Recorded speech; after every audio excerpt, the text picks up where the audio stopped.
வணக்கம். இந்த வீடியோவில் நம்ம லாஸ் ஆஃப் மோஷன், அதாவது இயக்க விதிகள், அந்த சாப்டரில் நியூமரிக்கல்ஸ் பார்க்க போகிறோம்.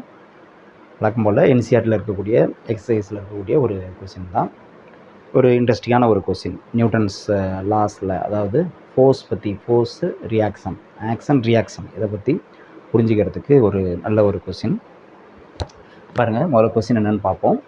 A helicopter of mass 1000 kg rises with a vertical acceleration of 15 meter per second square. The crew and passengers weigh 300 kg. Give the magnitude and direction of the force on the floor by the crew and passengers. B. Action of rotor of the helicopter on the surrounding air. C. Force on the helicopter due to surrounding air. இதெல்லாம் நம்ம கண்டுபிடிக்கணும். தமிழில் சொல்லணும்னா, 1000 kilogram நிறையுடைய ஒரு helicopter 15 metre per second square முடுக்கத்துடன் மேலெழும்புகிறது. அதை ஓட்டுபவர் மற்றும் பயணிகளின் மொத்த நிறை 300 கிலோகிராம் எனில் கீழ்கண்ட விசைகளின் எண்மதிப்பு மற்றும் திசையை கண்டுபிடி. ஃபஸ்ட்டு, ஓட்டுபவர் மற்றும் பயணிகள் ஹெலிகாப்டரின் தளத்தின் மீது செலுத்தும் விசை கண்டுபிடிக்கணும். அதாவது அந்த விசையினுடைய எண்மதிப்பு மற்றும் திசை ரெண்டும் கண்டுபிடிக்கிறோம். அடுத்து, ஹெலிகாப்டரின் சுழலியானது சுற்றியுள்ள காற்றின் மீது செலுத்தும் விசை. அடுத்து, சுற்றியுள்ள காற்று ஹெலிகாப்டர் மீது, ஷார்ட்டாக போட்டிருக்கேன் ஹேண்ட், ஹெலிகாப்டர் மீது செலுத்தும் விசை. இந்த மூணையும் நம்ம கண்டுபிடிக்கணும். ஒரு நல்ல கொஸ்டின் தான். ஓகே, முதல்ல கொஸ்டினை நோட் பண்ணிங்க. இதுக்கான சொல்யூஷன் இப்போ பார்க்கலாம்.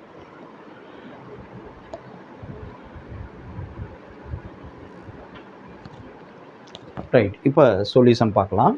இந்த கொஸ்டினில் ஃபஸ்ட்டு கிவன் பார்த்துருவோம். என்ன கொடுத்துருக்காங்க அப்படின்னா, மாஸ் ஆஃப் த ஹெலிகாப்டர், ஹெலிகாப்டரினுடைய நிறை கொடுத்துருக்காங்க. எம்ஹெச்னு போட்டுக்கிறேன். எம்ஹெச் எவ்வளோ அப்படின்னா 1000 கிலோகிராம், 1000 கிலோகிராம் அது கொடுத்துருக்காங்க. Mass of the helicopter, helicopter நிறை. அடுத்து, அது எவ்வளோ ஆக்சலரேஷனோட மேலே எழும்புது, ரைஸ் ஆகுது அப்படின்னா 15 metre per second square. 15 metre per second square எந்த டைரெக்ஷன்லனா அப்வேர்டு, மேல் நோக்கி எழும்புது. Mass of the total mass of crew and passengers, அதாவது அந்த ஹெலிகாப்டர் ஓட்டுபவர் மற்றும் அதில் உள்ளே இருக்கக்கூடிய பயணிகளுடைய மொத்த நிறை, அதை நான் மொத்தமாக எம்பின்னு எழுதிக்கிறேன். அதாவது மாஸ் ஆஃப் பேசஞ்சர்ஸ், அதில் க்ரூவும் அடக்கும் அப்படி வச்சுக்குவோம். Equal to 300 kg. 300 கேஜி. இப்போ நம்ம ஃபஸ்ட்டு என்ன கண்டுபிடிக்கணும்? Force on floor by the passengers and crew கண்டுபிடிக்கணும் இல்லையா? அதாவது ஹெலிகாப்டரு உள்ளே இருக்கிறவங்க, உள்ளே இருக்கிறதா வச்சுப்போம். ஓகே, அதில் இருக்கக்கூடிய பேசஞ்சர்ஸ், க்ரூ, நான் ஜென்ரலாக ஒரே ஒரு பர்சனாக அதை வந்து காமிக்கிறேன். அவங்க எல்லோரும் சேர்த்து ஒரு பர்சனாக நம்ம வந்து எடுத்துக்குவோம். ஜஸ்ட்டு நம்ம அண்டர்ஸ்டாண்டிங் தான். ஓகேயா? ஸோ இப்போ இந்த ஹெலிகாப்டர் வந்து நமக்கு it rises up with acceleration ஏன்னு சொல்லியிருக்காங்க. ஏங்கிற ஆக்சிலரேஷனோட மேல் நோக்கி முடுக்கம் அடையுது. நம்ம ஏற்கனவே வந்து இந்த லிஃப்ட்டு கொஸ்டின்லாம் பார்த்தோம் இல்லையா? அதே மாதிரி தான் இது. கொஞ்சம் வித்தியாசம் என்ன பார்த்துக்கணும் நம்ம. இப்போது ஃபஸ்ட்டு ஆப்ஷன், ஃபஸ்ட்டு கொஸ்டின் என்ன கேட்டிருக்காங்கன்னா, force on floor by passengers. உள்ளே இருக்கக்கூடிய பேசஞ்சர்ஸ் இந்த ஹெலிகாப்டர் ஃப்ளோரில் அவங்க செலுத்தக்கூடிய விசை என்ன, அதுதான் கண்டுபிடிக்கணும். இந்த விசை எவ்வளோ அப்படின்னு தான் நம்ம இப்போ கண்டுபிடிக்கணும்.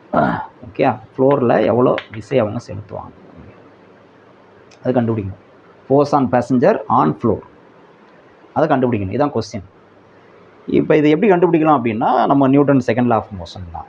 என்னது Newton second law of motion? என்னது? F net equal to M into A இல்லையா? F net equal to M into A, நிகர விசை.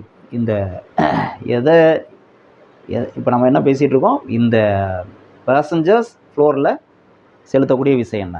Force on floor by passengers and crew தான் கண்டுபிடிக்கணும்.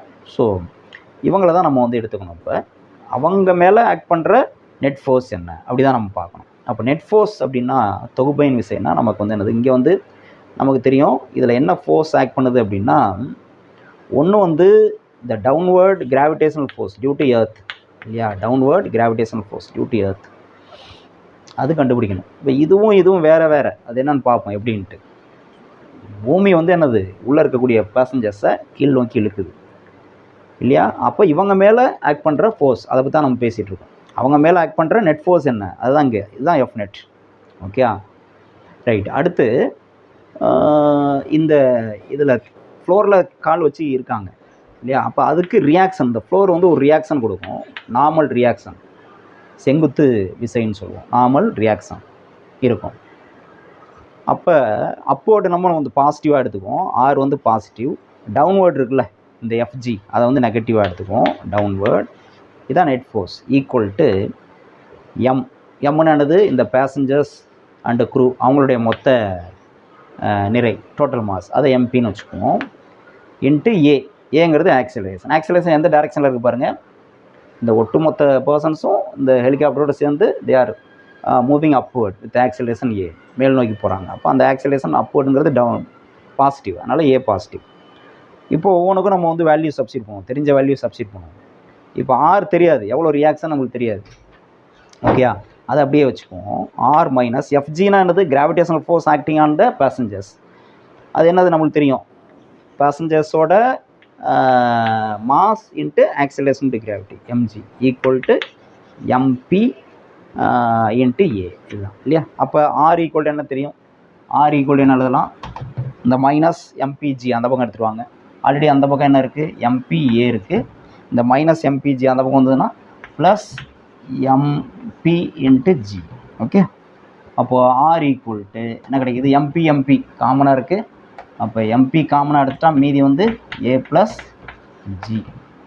அப்போ என்ன கிடைக்கும், எம்பி எவ்வளோ given, mass of passengers and crew கொடுத்துருக்காங்க எவ்வளோ 300 kg. அப்போ 300 இன்ட்டு ஏ எவ்வளோ கொடுத்துருக்காங்க 15 ப்ளஸ் ஜி நம்மளுக்கு தெரியும், ஆக்சலரேஷன் டியூ டு கிராவிட்டி, புவியீர்ப்பு முடுக்கம் எவ்வளோனா 9.8, அதை 10ன்னு வச்சுக்குவோம், ரவுண்ட் ஆஃப் பண்ணி 10. அப்போ எவ்வளோ கிடைக்கும், ஆர் ஈக்குவல் டு 300, 15 ப்ளஸ் 10 25. அப்போ 300 இன்ட்டு 25 எவ்வளவு 375 75. அப்போ ஆர் ஈக்குவல் டு 75, இன்னும் 2 0 இருக்குது, 7500 நியூட்டன். ஆர் இது எப்படி சொல்லலாம், கிலோவில் சொல்லணும்னா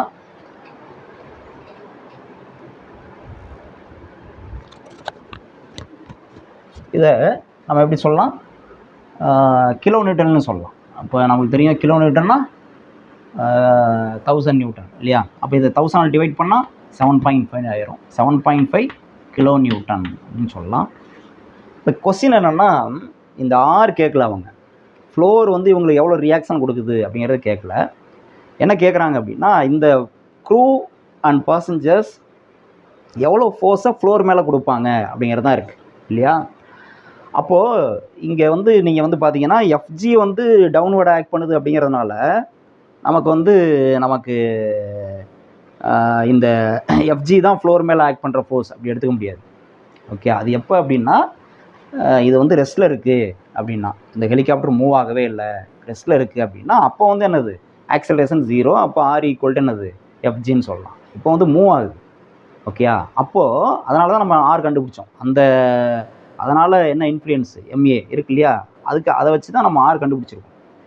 இப்போ இந்த ஆருக்கு ஈக்குவலாக தான் என்ன இருக்குன்னா, இந்த ஃப்ளோர், இந்த ஆருங்கிறது என்னது, ஃப்ளோர் ஆஃபர் பண்ணுற ஃபோர்ஸ், அப்போர்டு ஃபோர்ஸ் இல்லையா? ஃப்ளோர் ஆஃபர் பண்ணுற அப்போர்டு ஃபோர்ஸ் தான் ஆர். அப்போ டவுன்வர்டு ஃபோர்ஸ் என்னது, ஃப்ளோர் வந்து எவ்வளோ ஃபோர்ஸை அப்போர்டாக ஆக்ட் பண்ணும், ஆஃபர் பண்ணும், மேல் நோக்கி கொடுக்கும் அப்படின்னா, டவுன்வர்டாக இந்த பேசஞ்சர் அண்டு க்ரூ இவங்க வந்து டவுன்வர்டாக எவ்வளோ ஃபோர்ஸை வந்து கொடுக்குறாங்களோ அதுக்கு ஈக்குவலண்ட் ஆப்போசிட்டாக தான் என்னது ஃப்ளோர் வந்து அப்போர்டாக கொடுக்கும். ஓகே, அப்போ டவுன்வர்டாக அவங்க எவ்வளோ ஃபோர்ஸ் கொடுத்துருக்காங்க அப்படின்னா, எவ்வளோ ஃபோர்ஸ் கொடுத்துருக்காங்க 7.5 கிலோ நியூட்டன் கொடுத்துருக்காங்க. அதனால தான் அப்போர்டாக ரியாக்ஷன் வந்து அவ்வளோ கிடச்சிருக்கு. ஓகே, அப்போ கிராவிடேஷனல் ஃபோர்ஸு பார்த்தீங்கன்னா, இவங்க மேலே ஆக்ட் பண்ணுற கிராவிடேஷனல் ஃபோர்ஸ்னு பார்த்தோன்னா என்னது, வெறும் எம்பி இன்ட்டு ஜி தான். அது எவ்வளவு, அதுதான் வந்து என்னது எஃப்ஜி. அது வந்து வெறும் மாஸ் வந்து 300 இன்ட்டு 10னா 3000 நியூட்டன் தான் கிடைக்கும். அந்த எஃப்ஜி வந்து என்னது வெறும் 3000 நியூட்டன் தான் இல்லையா? ஆனால் இவங்க ஆஃபர் பண்ணுற ஃபோர்ஸ் வந்து எவ்வளவு 3000 நியூட்டன் இல்லை. அதாவது ஃப்ளோர் மேலே கொடுக்கக்கூடிய ஃபோர்ஸ் வந்து 3000 நியூட்டன் இல்லை. 3000 நியூட்டனாக இருந்திருந்ததுன்னா ஆறு என்னது 3000 நியூட்டன் தான் நம்மளுக்கு கிடச்சிருக்கணும். கிடைக்கல, 7.5 கிலோ நியூட்டன் கிடச்சிருக்கு. அதாவது 7500 நியூட்டன் கிடச்சிருக்குன்னா, இவங்க ஃப்ளோர் மேலே கொடுக்குற ஃபோர்ஸும் எவ்வளவு 7500 நியூட்டன் கொடுத்துருக்காங்க. கொடுக்குறாங்க. அதனால தான் என்னது ரியாக்ஷனும் 730 நியூட்டன் கிடைக்குது. ஓகே, அதனால தான் இது ரெண்டும் தனித்தனியாக போட்டு காமிச்சிருக்கேன். இது ரெண்டும் ஈக்குவல் கிடையாது. இந்த எஃப்ஜியும் எஃப்பும் ஈக்குவல் கிடையாது. இது வந்து force acting on the floor. இது எதுக்கு ஈக்குவல்? இந்த ஆருக்கு ஈக்குவல். இது ரெண்டும் ஈக்குவல் கிடையாது. Okay right. ஸோ இந்த எஃப் தான் என்னது? Force afforded by the passenger and crew on the floor of the helicopter. Helicopter மேலே எவ்வளோ ஃபோர்ஸ் அப்ளை பண்ணுறாங்கிறது இது. இந்த எஃப்ஜிங்கிறது என்னது? பூமி இவங்க மேலே கொடுக்குற ஃபோர்ஸ், எவ்வளோ ஃபோர்ஸ் கொடுத்து இழுக்குது அப்படிங்கிறது தான் அந்த எஃப்ஜி. ஸோ ரெண்டும் வேறு வேறு அப்படிங்கிறத நம்ம தெளிவாக புரிஞ்சுக்கணும். ஸோ இப்போ இங்கே என்னது? இது வந்து ரியாக்ஷனுங்கிறது என்னது? ஆக்ஷனுக்கு according to Newton's third law it should be equal and opposite to the action. Okay, அப்போ ஆக்ஷனுங்கிறது என்னது? Force afforded by the crew and passenger on the floor. So இப்போ இது வந்து R should be equal and opposite. Okay, இப்போ இது வந்து அப்வர்ட்னா இது வந்து என்னது? டவுன்வர்டாக இருக்கும். அதான் ரீசன், வேறு ஒன்றும் இல்லை. அப்போ இது வந்து அப்வர்ட்னா இது அப்வர்ட். இது கேட்கல, கொஸ்டினில் கேட்கல, மேல் நோக்கி இருக்குன்னா எஃப் வந்து என்னது? இந்த கொஸ்டினில் கேட்டிருக்கிறது வந்து எஃப். அது வந்து என்னது? இதே அமௌண்ட்டு 7.5 கிலோ நியூட்டன் மேக்னிடியூட், பட்டு டவுன்வர்டாக இருக்கும். டவுன்வர்டு கீழ் நோக்கி இருக்கும். ஓகே, இது வந்து கீழ் நோக்கி இருக்கும். ஸோ இதுதான் ஆன்சர். ஓகே, இது வந்து by Newton's third law. Newton's third law அப்படி எழுதியிருக்கோம். ஓகே, இது தெரியும். இதுதான் கேட்டிருக்காங்க ஃபஸ்ட் ஆப்ஷன். அடுத்து செகண்ட் ஆப்ஷன். செகண்ட் ஆப்ஷன் வந்து என்ன கேட்டிருக்காங்க அப்படின்னா, முதல்ல இதை நோட் பண்ணிங்க. செகண்ட் கொஸ்டின் போகலாம்.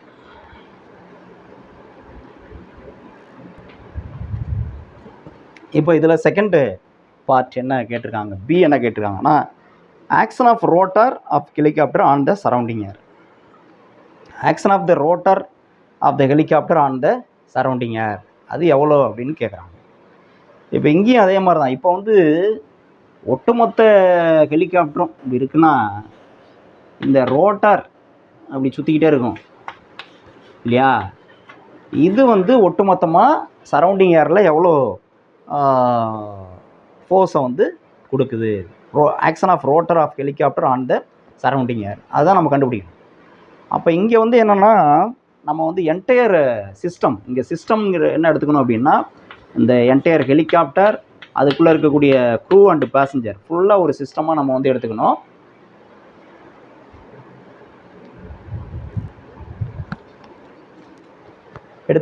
சரௌண்டிங் ஏர் தான் வந்து என்னது இன்ஃப்ளூயன்ஸ் பண்ணுது. ஓகே, இப்போ சரௌண்டிங் ஏருக்கும் இந்த என்டையர் சிஸ்டமும் ஹெலிகாப்டருக்கும் உள்ளது. அப்போ உள்ளே இருக்கக்கூடிய பேசஞ்சர் க்ரூஸ் எல்லாம் ஹெலிகாப்டரோட அடக்கம். இப்போ நம்ம என்னென்னா, இது இந்த ரோட்டர்னால் டெவலப் ஆகிற ஃபோர்ஸ் அது வந்து என்னது? ஏன்னா ஹெலிகாப்டர் மூவ்ஸ் அப்வர்டுன்னு சொல்லியிருக்காங்க இல்லையா? அப்போ சுற்றி இருக்கக்கூடிய ஏரில் கீழே இது வந்து டவுன்வர்டாக ஒரு ஃபோர்ஸை எக்ஸர்ட் பண்ணுது. அதுக்கு இந்த சுற்றி இருக்கக்கூடிய ஏர் வந்து என்னது? அப்வர்டாக ஒரு ரியாக்ஷனை டெவலப் பண்ணுது. அப்போ ரியாக்ஷன் வந்து அப்வர்டாக இருக்கும். இது என்டையர் சிஸ்டத்தில் இதை எரேஸ் பண்ணிக்கிறேன் தெரியறதுக்காக. ஸோ இந்த ஹெலிகாப்டர் மேலே ரியாக்ஷன் வந்து என்னது? அப்வர்டாக இருக்கும். இது ரியாக்ஷன் எது கொடுக்குது? ஏர் கொடுக்குது. ஆக்ஷன் வந்து என்னது? Helicopter rotor. ஓகே, அப்படி இருக்குது. இப்போ அவங்க கேட்குறது என்னென்னா, action of rotor of helicopter on the surrounding air இதுதான் கேட்குறாங்க. எஃப் தான் கேட்குறாங்க. இப்போ நமக்கு வழக்கம் போல் இது வந்து என்னது? It rising upward with acceleration 15 m/s². அப்போ அதே கேஸ் தான். இப்போ Newton second law of motion apply பண்ணுறது. F net equal to m × a. இங்கே எம்னா என்னது? Mass of the entire system. என்ன சிஸ்டம்னா helicopter with passengers and crew. அப்போ எவ்வளோ வரும்? மாஸ் வந்து டோட்டல் மாஸ் mt. ஓகே, mtங்கிறது இங்கே என்னது? mtனா mass of helicopter plus mass of passengers and crew. எவ்வளவு mt? நமக்கு மாஸ் ஆஃப் ஹெலிகாப்டர் வந்து 1000 kg plus mass of crew and passenger வந்து 300. அப்போ 1300 கிலோகிராம் இது தெரியணும். இது ஓகே, டோட்டல் மாஸ் எடுத்துக்கிறோம். இப்போ எஃப் நெட்டுனா என்னது? அப்வர்டு ஆர் மைனஸ் டவுன்வர்டு வந்து மைனஸ் எடுத்துக்குவோம். எஃப் இதான் கேட்குறாங்க. ஈக்குவல் டு என்னது? mt × a. ஏங்கிறது அப்வர்ட் பாசிட்டிவ். சரி, ஆர் என்ன நமக்கு தெரியாது, அதான் கண்டுபிடிக்கணும். ஓகே, அப்போ ஆர் ஈக்குவல் டு என்ன வரும்? இந்த எஃப்ங்கிறது என்னது? டவுன்வர்ட் இல்லையா? எஃப்ங்கிறது downward force. Okay, downward force அதுதான் நம்ம கண்டுபிடிக்கணும். எம்டி தெரியும். இப்போ எஃப்க்கு வந்து நம்ம என்ன வேல்யூ சப்ஸ்டிட் பண்ணலாம்? எஃப்ங்கிறது இங்கே வந்து என்னென்னா downward force due to that is downward ஃபோர்ஸ்னால் அங்கே வந்து என்னது force due to gravity F G எடுத்துக்கலாம். ஃபோர்ஸ் டியூ டு கிராவிட்டி எடுத்துக்குவோம். எஃப்ங்கிறது தனி. ஓகே, அங்கே பார்த்த மாதிரியே ரியாக்ஷனுக்கு ஆப்போசிட்டாக. சரி, இதை பார்ப்போம் முதல்ல. இப்போ இது வந்து எஃப்ஜி வச்சுக்குவோம். எஃப்ஜி வந்து என்னது இந்த என்டையர் சிஸ்டத்தில் ஆக்ட் பண்ணுற கிராவிடேஷனல் ஃபோர்ஸ், வெயிட். இதோட வெயிட்டாக இருக்க முடியும், அதுதான் எஃப்ஜி, கிராவிடேஷனல் ஃபோர்ஸ். இது வந்து என்னது reaction afforded by the air, right. நம்ம கண்டுபிடிக்க வேண்டியது என்னது? இது வந்து என்னது எஃப்ஜி. ஓகே, நம்ம கண்டுபிடிக்க வேண்டியது எஃப். எஃப்ங்கிறது என்னது இந்த ரோட்டர் சரௌண்டிங் ஏரில் எவ்வளோ ஃபோர்ஸை வந்து கொடுக்குது, எஃப். அதுதான் நம்ம கண்டுபிடிக்கணும்.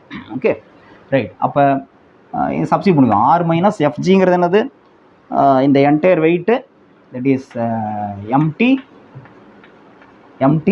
Into acceleration due to gravity G, புவியீர்ப்பு முடுக்கம், equal to M T into A. என்ன வரும்? R equal to minus M T G, அந்த பக்கம் இருக்கும். ஆல்ரெடி அங்கே என்ன இருக்குது? M T into A. இது அங்கே வந்துன்னா ப்ளஸ் எம்டி இன்ட்டு ஜி. அப்போ இங்கேயும் காமனாக என்ன எடுக்கலாம்? எம்டி காமனாக வெளில எடுக்கலாம். M T A plus G. Okay, அப்போ R equal to M T value நம்மளுக்கு தெரியும், டோட்டல் மாஸ் 1300 இன்ட்டு ஏ வந்து 15 கொடுத்துருக்காங்க, 15 ப்ளஸ் ஜி 10. அப்போ எவ்வளோ வரும்? R equal to 1300 into 25. இதை மல்டிப்ளை பண்ணால் 13 இன்ட்டு 25 எவ்வளோ வருது? 325. அப்போ 325 அப்புறம் 00 இருக்குது. இவ்வளோ நியூட்டன். இதை 1000ஆல் டிவைட் பண்ணோம்னா எவ்வளோ வரும்? R equal to 32.5 kilo newton. இவ்வளோ ஃபோர்ஸ். இது வந்து அப்வர்டாக ஆக்ட் பண்ணுது ரியாக்ஷன் வந்து என்னது நமக்கு இந்த ஏர் சரௌண்டிங் ஏர் கொடுக்குற ரியாக்ஷன். அப்போ ஃபோர்ஸ் டியூ டு ரோட்டர் என்னவாக இருக்க முடியும்? இந்த ரியாக்ஷனுக்கு ஈக்குவல் அண்ட் ஆப்போசிட்டாக இருக்க முடியும் இல்லையா? அப்போ எஃப் ஈக்குவல் டு என்னது மைனஸ் ஆர். ஓகே, அப்போ எஃப் ஈக்குவல் டு என்ன வரும்? இதே வேல்யூ தான், 32.5 கிலோ நியூட்டன். இது அப்போர்ட், இது மைனஸ்னு சொல்லியிருக்கோம். இது ப்ளஸ்னால் இது மைனஸ். அப்போ இது அப்போர்ட்னா இது வந்து என்னது டவுன்வேர்டு. அப்போ ரோட்டர் வந்து டவுன்வேர்டு ஃபோர்ஸ். இந்த எஃப்ங்கிறது என்னது ஒரு ரோட்டர் ஆஃபர் பண்ணுற ஒரு டவுன்வேர்டு ஃபோர்ஸ். யார் மேலே இவ்வளோ ஃபோர்ஸை வந்து கொடுக்குது? இந்த வெயிட் மட்டும். இந்த வெயிட் வந்து எவ்வளோ நமக்கு? எம்டி இன்ட்டு ஜினா எவ்வளோ வரும்? எம்டி வந்து 1300 இன்ட்டு 10 போட்டால் 13,000 தான் கிடைக்கும். நல்லா பாருங்கள். இந்த வெயிட் ஆஃப் த ஹெலிகாப்டர் அது வந்து என்னது? அது எவ்வளோ தான்? 13,000 நியூட்டன் தான். ஆனால் நமக்கு வந்து இந்த எஃப் எவ்வளோ கிடைக்குது? 32.5, அதாவது 32,500 நியூட்டன் கிடைக்குது. அதிகமாக இருக்குது. ஓகே, நார்மல் வெயிட்டை விட இந்த ரோட்டார் சுற்றுறதுனால கிடைக்கக்கூடிய ஃபோர்ஸ் வந்து என்ன இருக்குது? இதுதான் ஏன் வந்து மேலே எழும்புதுங்கிறதுக்கான ரீசன் இதில் தான் இருக்குது. ஓகேயா? இப்போ வெயிட் வந்து எவ்வளவு? இந்த என்டையர் சிஸ்டத்தோட வெயிட் வந்து எவ்வளவு? வெயிட்னா 1300 இன்ட்டு 10 எவ்வளவு? 1300 நிறை mass into G, small G multiply பண்ணால் வெயிட் கிடைக்கும். வெயிட்டுங்கிறது gravitational force acting on it. அது 1300 இன்ட்டு 10னா 13000 நியூட்டன். 13000 நியூட்டன் வந்து என்னது டவுன்வர்டாக ஆக்ட் பண்ணுது டியூ டு எர்த், கீழே பிடிச்சி இழுக்குது. ஓகே, அப்போ அது மட்டுமே இருந்ததுன்னா அந்த ஹெலிகாப்டர் கீழ் நோக்கி தான் வரணும், கீழே இறங்கி தான் வரணும், மேலே எழும்புறதுக்கு வாய்ப்பே இல்லை. அப்போ அந்த கீழ் நோக்கிய ஃபோர்ஸை பேலன்ஸ் பண்ணுறதுக்கு என்ன பண்ணுறது? ரோட்டார் சுற்றுது. அந்த ரோட்டார் வந்து என்னது ஒரு இன்னும் ஒரு எக்ஸ்ட்ரா ஒரு அடிஷ்னல் ஃபோர்ஸை கொடுக்குது. எது மேலே கொடுக்குது? ஏர் மேலே கொடுக்குது. சுற்றி இருக்கக்கூடிய ஏரில், சரௌண்டிங் ஏரில் கொடுக்குது. அப்போ கொடுக்குறப்ப என்ன ஆகுது? எவ்வளோ கொடுக்குது? அந்த டோட்டல் ஃபோர்ஸ், இதுதான் டோட்டல் ஃபோர்ஸ். ஓகே, ஆஃபர் பண்ணுறது, ரோட்டர் ஆஃபர் பண்ணுற ஃபோர்ஸ் எவ்வளோ அப்படின்னா 32,500 நியூட்டன் ஆஃபர் பண்ணுது. ஓகே, 32,500 நியூட்டன் ஆஃபர் பண்ணுது. ஓகே, இந்த ரோட்டர் சுற்றுறனால டவுன்வர்டு ஃபோர்ஸ். அப்போ அதனால தான் அதுக்கு ஈக்குவலான ரியாக்ஷன் நம்மளுக்கு கிடச்சிருக்கு, அப்போட ரியாக்ஷன் கிடச்சிருக்கு. ஓகே, அப்போ இந்த ரியாக்ஷன் பார்த்தீங்கன்னா 32,500 newton. Weight of the helicopter வந்து எவ்வளவு? 13,000 நியூட்டன். 13,000 நியூட்டனுங்கிறது டவுன்வர்டாக ஆக்ட் பண்ணுது. ஓகே, அப்போ அதை விட ரியாக்ஷன் வந்து அதிகமாக இருக்குது, 32,500 நியூட்டன். அதை விட கிட்டத்தட்ட 2 மடங்குக்கு மேலே அதிகமாக இருக்குது, ரியாக்ஷன் வந்து அதிகமாக இருக்குது இல்லையா? அதனால தான் என்னது இந்த ரியாக்ஷன் அப்வர்டு ஃபோர்ஸ், அந்த டவுன்வர்ட் ஃபோர்ஸை விட இந்த அப்வர்டு ஃபோர்ஸ் வந்து அதிகமாக இருக்கிறனால தான் நமக்கு வந்து என்னது ஹெலிகாப்டர் மேலே எழும்புது, மேலே ரைஸ் ஆகுது. இதுதான் அது காரணம். Okay, right. ஸோ ஆன்சர் வந்து என்னது, இந்த கொஸ்டின் செகண்ட் பார்ட்டுக்கு ஆன்சர் வந்து 32.5 kN டவுன்வர்ட். அதான் கேட்குது, ரியாக்ஷன் கேட்கல, இதுதான் கேட்குறாங்க. இதை நோட் பண்ணிக்கோங்க.